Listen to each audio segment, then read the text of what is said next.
हाय, good morning YouTube family. चला तर आज रविवार स्पेशल नाश्ता. आमच्या घरात तिखट मिठाच्या पुऱ्या खूप आवडतात.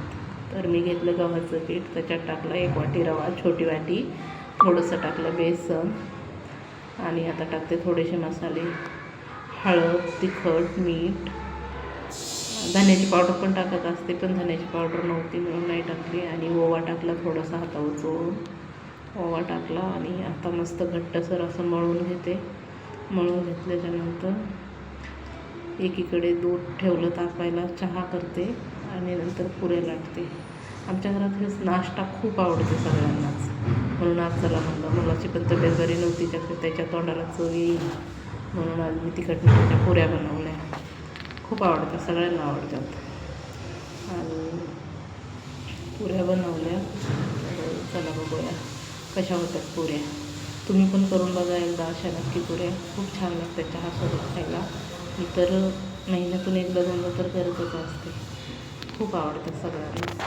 अशा मस्त टम्म फुगत्यात. रवा टाकला ना बिलकुल तेल घुसत नाही. ही ट्रिक्स आहे, सांगते तुम्हाला.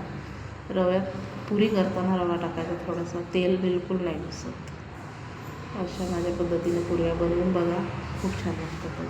आणि अशा जाडण्या लाटायच्या, पातळ लाटायच्या आणि मस्त लालसर बेसर भाजायच्या. कोणी कोणी असं थोडंसं तेलात फुगले की काढून घेतात, पण आमच्या घरात तसं काढलं की म्हणतात कच्च्याच राहिल्या. सगळेच म्हणतात, मुलं पण आणि ते पण, म्हणून मी थोडेसे असे डाग पडू देते त्याला. पण छान लागतात खायला, टेस्टी पण लागतात खूप.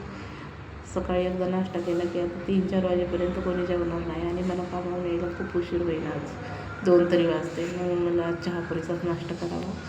मला उशीर झाला होता उठायला, म्हणून मी उठल्या आंघोळ केली, भांडे घासले, देवपूजा केली आणि पुऱ्या केल्या. खूप छान लागतात. करून बघा, नक्की करून बघा एकदा.